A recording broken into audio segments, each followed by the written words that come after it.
welcome back to Alice Talks Football and welcome back to another live Manchester United news, transfer news and update show. I want to talk about a lot of things today.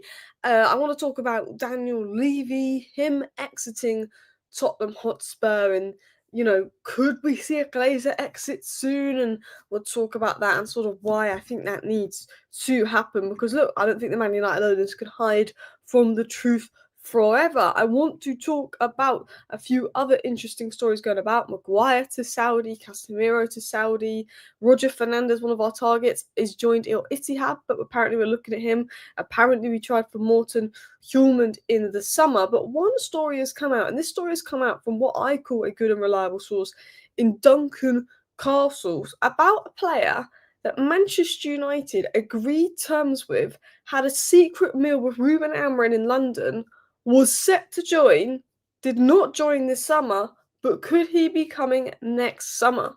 Now, you might be asking, Alice, who is this name? Who is this secret deal that Manchester United reportedly agreed terms with, had meetings with the player in London, the player met Ruben Amorim, something that was not reported once by Romano, Ornstein or mainstream journalists, something United were doing behind the scenes. Who is this player? This was Anton Semenyo, a player I'd love to see join the club next summer. As I said, my dream summer for 2026 is Wharton, Baleba, Semenyo, and probably another centre-back needed for depth. I said that's my dream summer, assuming Lemens kicks on, Sesko kicks on, because Semenyo can play wing-back, he's someone that can bring pace off the bench. I still think while we've got a lot of 10s at the club, there's a lack of pace. When you look at Mount, when you look at Xerxes, when you look at Bruno, I think if you're looking to replace Bruno, Semenyo and Wharton is the way to do that. Baleba comes in to replace Casemiro. Might need another centre-back for depth. Let's hope that the other players do well. And this has come out from Duncan Castle, so this isn't a bad journalist. This is a good journalist. But I did say, one thing I've noticed about Ineos and the new Manchester United hierarchy and all of that as well is I feel like they've been quite quiet. Like, all of a sudden we went in from Baleba out of nowhere. We never had any links for Baleba, and then we went and inquired about him. So he was on that list for a while. Sesko came out of nowhere. Sesko and Baleba came out of nowhere. And boom, when we weren't linked to him loads, then all of a sudden we were in for him. Like, Cunha, there was a lot of links before, and boom, when we were in for him. Took us about 2 months to get him, but once we were in for him, it kind of progressed quite quickly in the sense of then we knew we were going to go for him, but then it took 2 months for us to actually get him. But Sesko kind of came out of nowhere because we weren't originally looking at Sesko. Baleba kind of came out of nowhere. And I think United have been keeping things quiet. And I wanted to get into this story and get into this report on, the likes of Semenyo, on sort of United's secret business. And yeah, he may have signed a new contract. I'm going to talk about that. But what could it actually mean? What could it actually mean for next season and next summer? So yeah, let's talk about this report. Quiet until target publicly identified, but then talks forever to complete the deal. That's what I mean. But it's quiet until we start working on the deal. So this is just some of the report, and I will speak more about the report and why he obviously ended up signing a new deal and what this means for next summer and all of this. But this was from Duncan Castles. Since March, Semenyo was aggressively targeted by Manchester United. Barada and Wilcox had several conversations with Bournemouth, and we did not know about this. Like, there was, okay, Semenyo's on our list, but it wasn't anything like, we're in for him. Semenyo had agreed personal terms with Manchester United, and Ruben Amorim had a meal with the player in London at the end of the season. So Ruben Amorim met the player, had a meal with the player. He'd agreed personal terms with Manchester United, and you're telling me that not one big media outlet reported this. Now, that is crazy. Now, you might be saying, but Alice, why did he all of a sudden sign this new deal at Bournemouth, which kind of took a lot of people by surprise? Now, apparently, Manchester United, he agreed personal terms with Manchester United, but then he found out the wage he agreed with Manchester United was significantly lower than the wage we'd agreed with Matheus Cunha, and then he decided to sign a new deal at Bournemouth. That was the situation.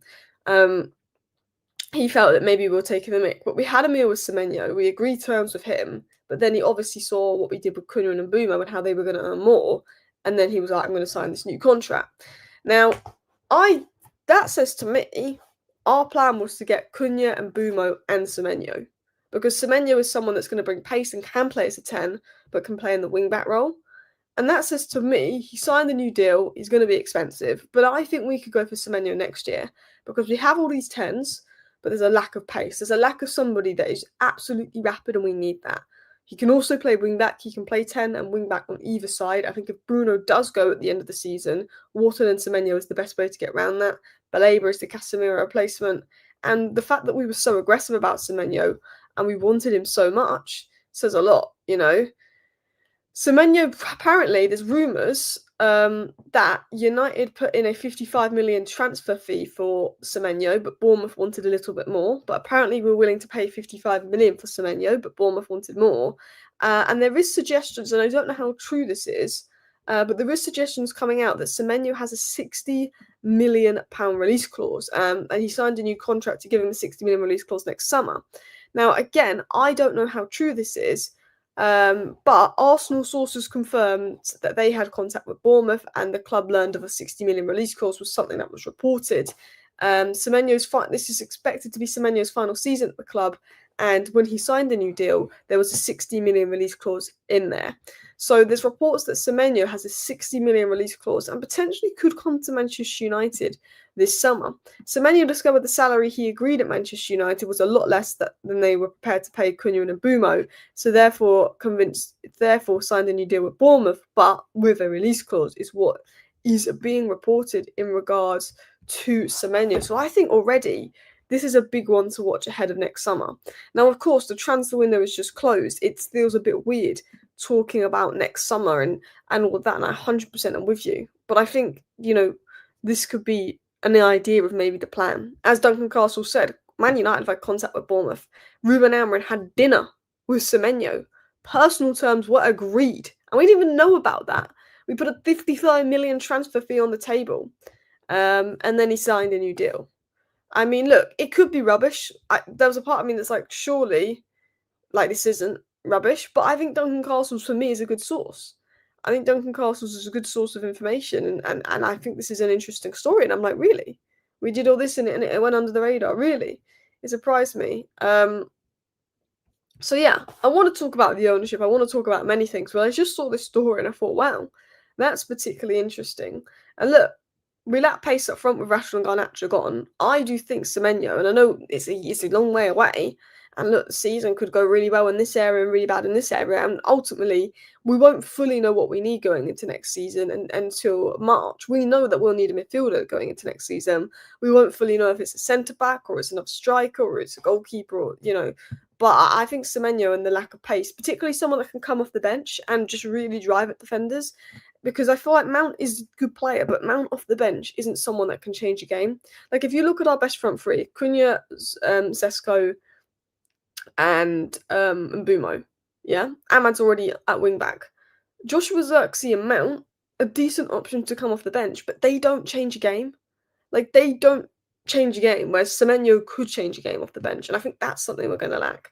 What about Rafael Leao? I like Rafael Leao, but I like Semenyo, to be fair, a bit more just because of work rate, and I think how big that is under Ruben Amorim. And of course, we can't fully plan for next summer and the transfer window because, and I don't like to be negative, but we don't know if Ruben Amorim will be here this time next year. Look, I hope Ruben Amorim is here this time next year. I hope Ruben Amorim succeeds at Manchester United, of course, but also we don't know. We don't know who's going to be in charge this time next year when it comes to transfers, transfer business, and all of that. But yeah, let's get into more news. Let's get into more stories because I want to talk about the Glazers. I want to talk about the ownership. I want to talk about a multitude of things going about.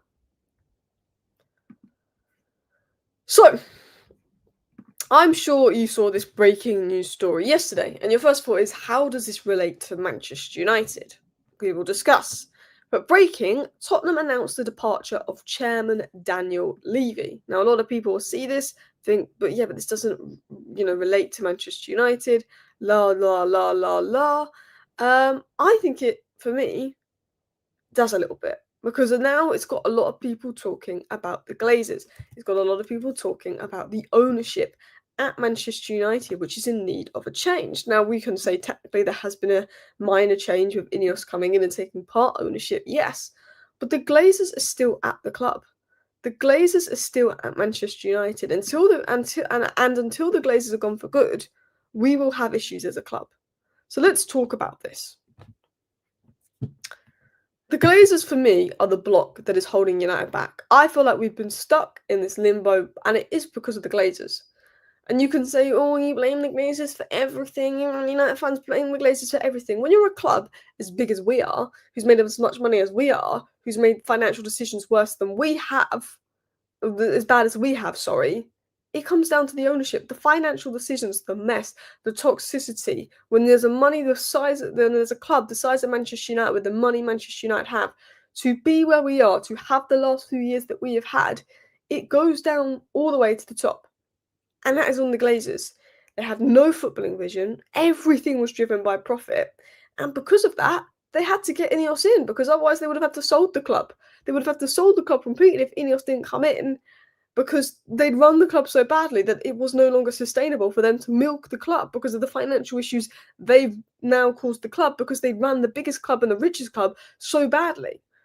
Bad transfers, no proper structure, manager left unsupported. Now, Ineos are trying to change these things, and Ineos are trying to implement their own things, and hopefully it works, hopefully it's successful. I trust Ineos and Ratcliffe a lot more than I trust the Glazers. I mean, who wouldn't? But the Glazers are still in control. The Glazers still ultimately have this control, and this control is going to continue dragging Manchester United down. The damage the Glazers have done over 18 years to this club, how it's impacted our finances, is crazy. I'm not the biggest fans of Ineos, but I like Ineos a lot more than the Glazers, because Ineos have to do this decision, this decision, this decision, but Ineos are often doing a lot of these decisions, and a lot of these decisions that are very controversial, because the Glazers had done and this and this for 18 years, or run the club so badly for 18 years, employed loads of people that we didn't need, was outdated in this department, this department, this department, and the Glazers have had to come in and change all these departments around, sack people that we no longer need or no longer part of the modern structure, realise that we're probably employing about hundreds of people we don't actually need, realise that staff are working from home and doing the bare minimum, and then they also trying to, one, get an efficient workforce, which, again, I don't like the cost cutting. I'm not a big fan of it when you're doing things like scrapping the Christmas party. It's going to influence the staff morale, and that is important because it impacts the whole club. If the people at the bottom of the club aren't happy, it can go up to the top, it can go up to the players. Don't get me wrong, but Ineos had to do a lot of these decisions because the Glazers have run this club so badly for 18 years. We've been in this financial hellhole where we've had to go and make these unpopular decisions, and Ineos have had to go and do this because the Glazers would have run the club into the ground, into bankruptcy. And yeah, you can say Ineos have come in and they've allowed the Glazers to stay at the club longer, because they have. We didn't get the full sale. We wanted the full sale. But at least Ineos are starting to try and implement a better structure, to try and do better kind of transfers.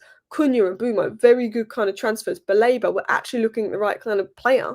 Like, we didn't get the midfielder. We need a midfielder. I'm annoyed that we didn't get the midfielder we so desperately need. But Cunha and Bumo, Baleba, the fact that we were looking at the right kind of players, it fills me with a bit of confidence there. They're starting to try and create a football model, a vision. Now, we're not quite seeing this vision yet because of where we are in the league and how Ruben Amorim has been. But Ineos are trying to implement that. But ultimately, the Glazers have been this block that has been holding United back, and they need to go. And, you know, people might ask, well, why does this relate to the Levy exit? What does this mean? And I want to talk about that. So, Spurs moved on for Daniel Levy. Now, Daniel Levy reminded me a little bit of Ed Woodward, someone that I think in terms of growing Spurs, in terms of the business perspective of Tottenham, very good. Someone in terms of his footballing decisions, not so good. And I think you could say the same about Ed Woodward. You know, that job comes with not only being able to grow the club commercially, but also being able to improve it on the pitch. And Daniel Levy and Ed Woodward were very good at the commercial sides of their job, but they weren't the best people when it came to on-pitch decisions and prioritising, you know, football success over financial success. Now, Tottenham are now looking to prioritise football success over financial success, they say. But by removing Daniel Levy, Spurs is now trying to say that football comes first. They're trying to look at the Brighton model, the Manchester City model. Football comes first. And that's what United need. United need a full ownership change. Don't you, Ratcliffe, having 25% and most of the power? Cool. We want a full ownership change. We want to hear the words, the Glazers are going to go. They're going to sell the remaining stakes and they're going to leave. They're going to F off. That's what we want to hear. That the day that we hear the Glazers are rid of this club for good is the day that Manchester United can work their way back. Because at the end of the day, they're still holding us back in small ways. As Gaz says, they are the vile vermin. They are they are holding this club back, you know. Like, I'm not saying that Ineos are the best owners, of course not. You know, they're better than the Glazers, but the jury's out. I've said this with Ineos. You know, first 18 months have been abysmal, but I said we can't judge Ineos properly until they've been in the door 3 years. And I said, you know why? Because the Glazers have run this club so badly that it will take almost 3 years for Ineos to undo this mess. You know, Ineos have not been good, but even if Ineos weren't here, we still probably would have finished 15th, 16th last season, which is absolute shambles. And the Ineos, we give them 3 years because it will take them at least 3 years to undo 18 years of Glazer mess. The jury's still out on Ineos, not 100% convinced, but of course, better than the Glazers.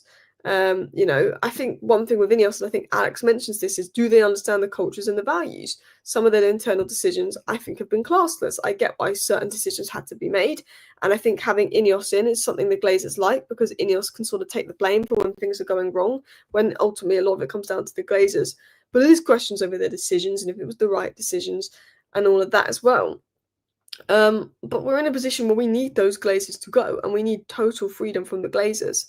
But the Glazers are never going to go until they feel like someone's hit their price or the Man United are dead and we're relegated and there's nothing to gain from us. And, we just got to hope that someone hits their price. Now, some reports said that Qatar hit the price, other reports said that Qatar just lied. There's more and more reports suggesting that Qatar were full of crap and just led us on for a bit of PR. Who knows at this rate? But I want someone to come in and buy this club for good. I'm not going to lie. So let's talk about the Glazers, because it is time for them to go. For me, the Glazers can't hide forever. Every fan sees the truth, and I think they're using Ineos to shield them right now. We had a crap season. It all gets taken out on Ineos. The cost cutting, all the controversial decisions gets taken out on Ineos, and a lot of it, rightly so. Ineos needs to do better. But I think people are forgetting the fact that the Glazers are the reason the club is like it is. The Glazers are the reason that Ineos have got such a hard job. And ultimately, the Glazers are loving it because they've stepped back, they're giving Ineos full control. And if it does work, then Ineos make the club more successful and the Glazers can take more money. If it doesn't work, everyone's going to be going to Ineos and not the Glazers. And there'll be less focus on the Glazers. And I feel like since Ineos has been on the door, there's been less focus on the Glazers. I think there's been focus on Ineos, but I think we need to direct a lot of the focus on Ineos still onto the Glazers. Even if we're not happy with Ineos, I still think the Glazers are the bigger issue. They're the people that we want out. And Ineos, sadly, and Jim Ratcliffe buying the club, the 25% stake, has allowed the Glazers to be at the club longer. Do not get me wrong. But I think a lot of focus needs to be on those Glazers. And until those Glazers leave, we are stuck a little bit, I think. And I think Levy's exit proves big clubs can make bold moves. And fan pressure, could the Glazers one day make the move and say, you know what, it's time to go? I think it's time for the Glazers to step aside and say, you know what, 15th place finish, worst season in this club's history. I think it's time the Glazers look at themselves and say, you know what, we got to step aside for the growth of this club. They won't do that. They won't do it. It's depressing to think, Alice, but the Glazers will be with us a long time. We're already on the second generation. And it's frustrating. It's almost like they're just going to keep. It honestly feels like they're never going to leave when you think of it like that. But they've got to leave. For the success of this club, they've got to leave. Qatar must get rid of Ineos and Glazers, but because I don't think the Qatar bid was as real as maybe we had hoped or thought at the time. And the more we hear about it since, I don't know. But the value of the club has declined since Ineos came in. They're not putting winning first. If they had, they would have brought by Martinez and a midfielder. Martinez came down a lot to Sancho's wages, but I do agree we should have brought a midfielder. I understand maybe we couldn't afford Baleba, but we still should have signed a midfielder, whether it been a Luciano Gomez, whether it been somebody. I think with how much we needed a midfielder and how much Amrin demanded a midfielder, we should have brought one.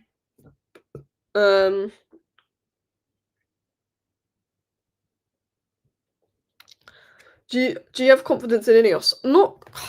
I don't have confidence in Ineos. I think to say I have confidence in Ineos after how the last 18 months would be is crazy. I believe that Ineos are better people to run the club than the Glazers. I believe that Barada Wilcox is better to do that job. I believe that Ineos have more ambition to see Manchester United do better on the pitch. But I think there's a financial motive behind that. Us in the Champions League, we earn a lot more money. So I look at it in that sense, and I think Ineos, I'm not confident in Ineos, but I know that they're better than the Glazers, and I know that they want to do things a modern way, and they're at least going to try, even if they're not the best people, and that fills me with maybe more confidence than the Glazers. But I can't be confident in them. I know it's going to take 3 years to really judge them, but you can't be confident in them. Man United need to be pushing for Europe this season. I agree. I see people saying, "Look, if we finish 12th, I'm happy with Amarin." I saw someone say to me in my live chat the other day, "If we finish 12th, I'm happy with Amarin with this squad." No, if Amarin finishes 12th, that's a sackable offence.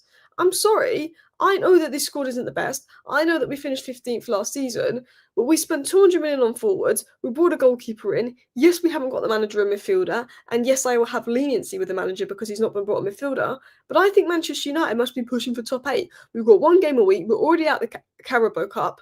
We're Manchester United. We're Manchester United. Oh yeah, we're upset 12th place because it's better than 15th. We're Manchester United, people. 8th place. 8th place, one game a week. I know Amarin didn't get midfielder, and I know that's going to make it difficult. But we should be able to get, with our squad, with the players we have, with one game a week, with the fact that Villa do not look stronger. You got to look at stuff like that. Brentford have got weaker, who finished above us. Bournemouth have got weaker, who finished above us. I'm saying this now, 8th place. 8th place for Manchester United.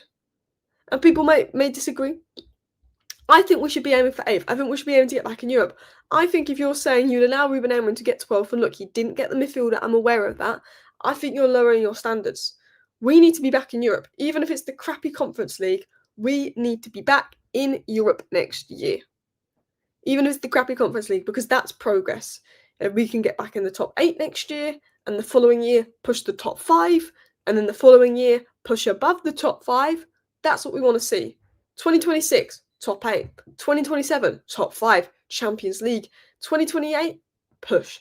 That's what I want to see, and that's what the ambition should be. It shouldn't be, let's finish 12th next year, 8th the year after, 7th the year after, 6th the year after. No, we are Manchester United. We are Manchester United. Do not forget that. Because we finished 15th, because of how the last few seasons have been, I feel like we're lowering our standards as a fan base. There's being realistic. I get that. But we should have higher standards than finishing 12th. I'm saying much higher standards than finishing 12th. Aim higher. I mean, look, 8th. I don't want to finish 8th. I want to finish higher than 8th, of course. But I'm saying the goal should be to get back in Europe. If we can survive, if the midfield can survive, I want us in the top 6. I want us to finish in the top 6, but I'm trying to be somewhat realistic with 8th because we've not signed a midfielder. Had we signed Carlos Baleba, I'd want us to push top 6th. I think 8th is realistic in the sense of, we didn't sign a midfielder, but we got one game a week. I want us back in Europe. 8th is the bare minimum for me. Some people say 10th, 12th is the bare minimum for them. 8th is the bare minimum for me because that's qualifying Europe. I want top 6. I'm going to make that clear. I want top 6. I want to aim higher than 8th. I'm going to make that very clear. But I'm just saying 8th should be the bare minimum. When people are saying 12th is their bare minimum because it's improved on 15th, that's low. I want 6th. I want top 6. If I really want top 6, okay, I have concerns over the midfield, but it's got to be top 8. Top 5 or he's gone. For me, top 8 or he's gone. But if we come 8th and the football's really bad and we feel like the players overachieved and he underachieved, then he goes. That's what I think. Look, top 5 is ideal. Top 5 is ideal. For me, the top 4 is set. Liverpool, Chelsea, City, Arsenal are the top 4. Villa are weaker. Villa have not started the season well. Newcastle United, I think, will finish 5th, and I think they will have a good season. I think they've done better transfer business than people think, but they've lost Isak. The pressure's on, and they've got Champions League football. Villa and Newcastle United have football in Europe, more games. They're our competition for 5th and 6th. For me, the top 4 is set. Newcastle's 5th, Villa is 6th. We're not competing with Chelsea, Arsenal, City, Liverpool. They are the top 4. We're competing with Villa and we're competing with Newcastle. You can argue we're competing with Brighton and all of that. Brentford have got weaker. Bournemouth have got weaker. So, yeah, obviously push for top 6. We'll also be competing with Tottenham, who are in the Champions League. Obviously, 6th is what we want, top 6. But I'm saying the bare minimum we aim for is top 8. Some people say they'd accept 12th. For me, that's not good enough.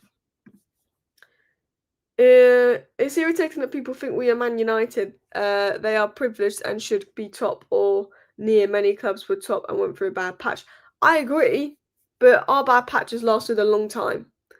And, I'm saying you can go through a rougher patch. Well, look at Chelsea. Look at Chelsea. 12th, 6th, 4th Club World Cup champions. Look at how Chelsea recovered. Yeah? 12th to 6th.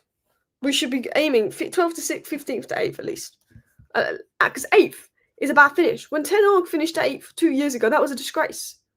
The fact that 2 years ago when Ten Hag finished 8th, it was a disgrace. And now because we finished 15th under Ruben Amorim, this fan base would be happy if we finished 8th under Ruben Amorim. Says it all. We need, for me, I take top 8 if it gets us back in Europe. But it is top 6 that I want, of course. I'm saying as a bare minimum it's top 8. Because we're one game a week. Nottingham Forest, Tottenham, Villa, Newcastle. That is our competition for the top 8 spots. We know the top 4. Forest, Newcastle, Villa, Tottenham will be looking for that top 8. Brighton could be there. That's who we got to push. I think that Forest in Europe, they've got a lot of games. Tottenham in Europe, Villa in Europe, Newcastle in Europe. This is where we've got our advantage. I also think we're in a better transfer window than a lot of those clubs. Liverpool were dominant went 20 plus years. I mean, we're close to going 20 plus years. We've gone 13 years now? 13? For me, club of Man United shouldn't be going 13 plus years. But look, if Man United comes second in 2 years' time, we're close. Okay? I'm not saying we have to win it this season or next season, but I want to feel in the next 2 years that I believe Man United could win it.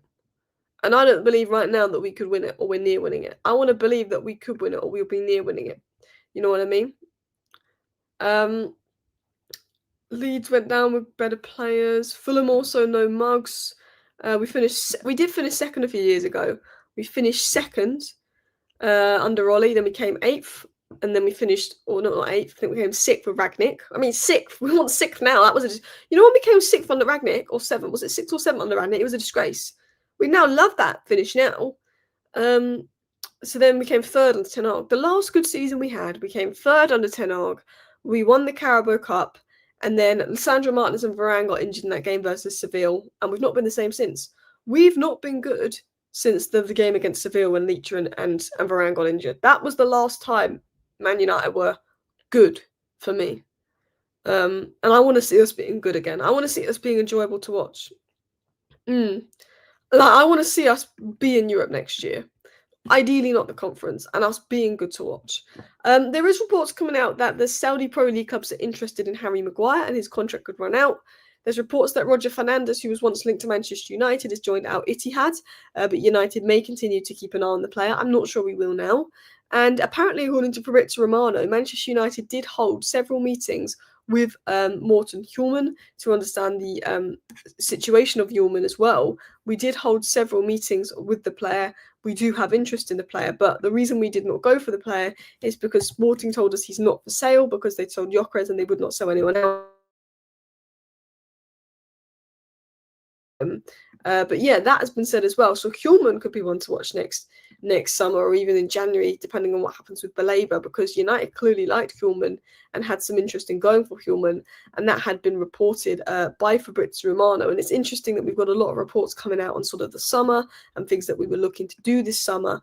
But again, I guess now the summer window's closed, it's like, oh, well, who cares? The summer transfer window's closed. But, Semenyo, Hjulmand, Baleba, there's a lot of names that going into next summer. Yeah. What? Someone started a rumour that apparently there's a release clause in Isak's Liverpool deal. I don't think there is. I think that someone's just made that up. It's for a bit of banter as well. Alice, are you going to watch the international games? Maybe. I'm not a big international break person unless it's Euros or World Cup, to be honest, especially when there's not really many Man United players playing. I don't really care that much ultimately, but yeah. Big up everyone that's watched. Thank you for tuning in. I will be back tonight with a video or live stream. Thank you for watching. Bye.